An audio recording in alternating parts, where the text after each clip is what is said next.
Tidak ada yang tahu siapa nama aslinya. Dalam laporan resmi investigasi anomali, dia hanya dicatat sebagai subjek pertama. Namun, di komunitas ojek Pangkalan dan ojek Bekasi Timur, mereka mengenalnya sebagai Mas Iwan. Malam itu, Mas Iwan menerima orderan terakhirnya pukul 11 lewat 41 menit. Jarak 6,2 km. Dia tidak pernah sampai ke titik tujuan.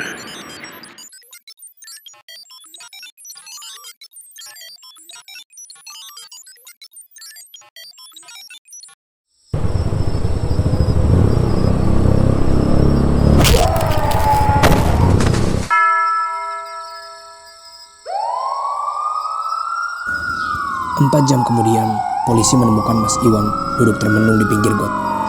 Motornya ada, dompetnya terbuka, uangnya berserakan di tanah. Tidak diambil sama sekali. Keanehan pertama dicatat oleh tim medis IGD Bayangkara.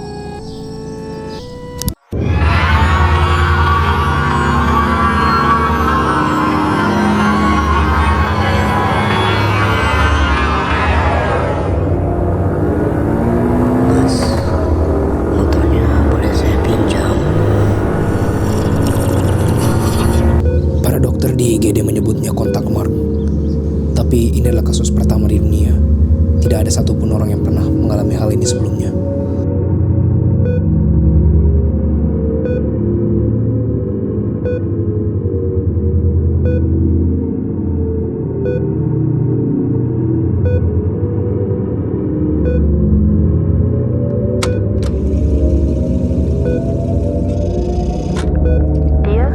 Dia nangis saya, Pak. Dia naikin tas saya.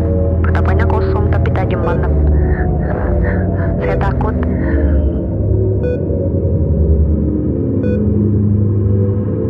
Minta tasnya dulu. Gak bakal saya apa-apain. Minta tasnya dulu. Gak bakal saya apa-apain. Minta tasnya dulu. Gak akan saya apa-apain. Subjek dipindahkan ke penjara karena berperilaku agresif.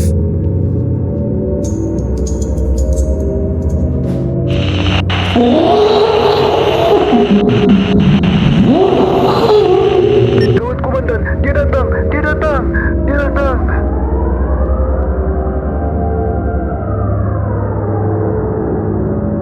Ini bukan virus yang merusak sel otak atau mengubah manusia menjadi mayat hidup yang kanibal. Malah adalah wabah psikologis. Ia menghapus seluruh identitas, memori, dan moralitas inangnya, lalu menggantinya dengan satu insting tunggal, merampas, atau yang kita kenal dengan begal.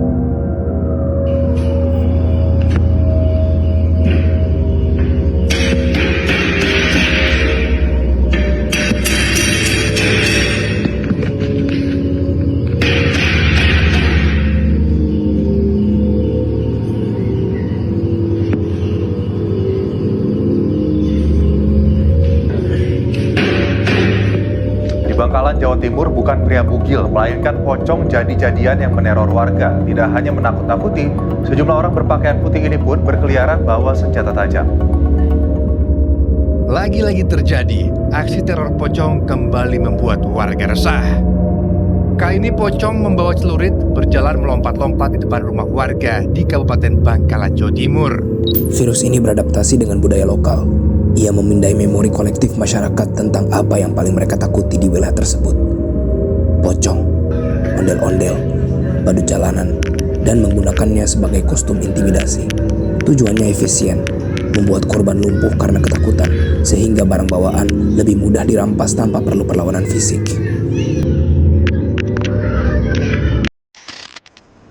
Tanda kontak di punggung inang bertambah seiring banyaknya jumlah orang yang berhasil mereka tularkan melalui kontak psikologis rasa takut. Saat tanda itu makin bertambah banyak, transformasi fisik pun dimulai.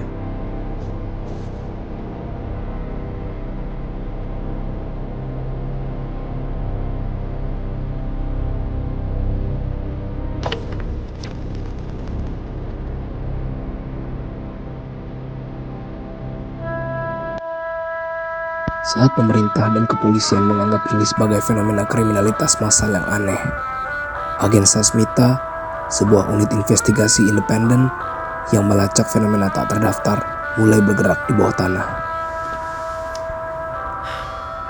Catatan lapangan hari ke-42, kasus Mala. Saya baru saja memeriksa rekaman dia diserang di Jalan Raya Pengasinan.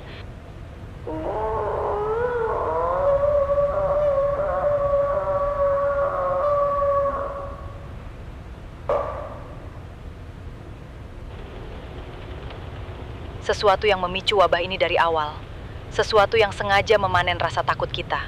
Kami menyebut mereka entitas nol. Namun sangat disayangkan, video-video tadi adalah laporan harian terakhir yang mereka buat. Mereka berhasil mendokumentasikan entitas nol, selain dari bukti di kamera CCTV yang beredar. Sasmita juga telah berhasil merekam wujudnya dengan yang paling jelas. Sementara pihak kepolisian masih mencari keberadaan Sasmita dan kameramennya dari video terakhir yang mereka rekam, investigasi tentang entitas nol masih berlanjut. Diasumsikan bahwa Sasmita dan kameramennya telah diculik di hutan belantara, tempat pasien nol diserang. Demikian narasi kami.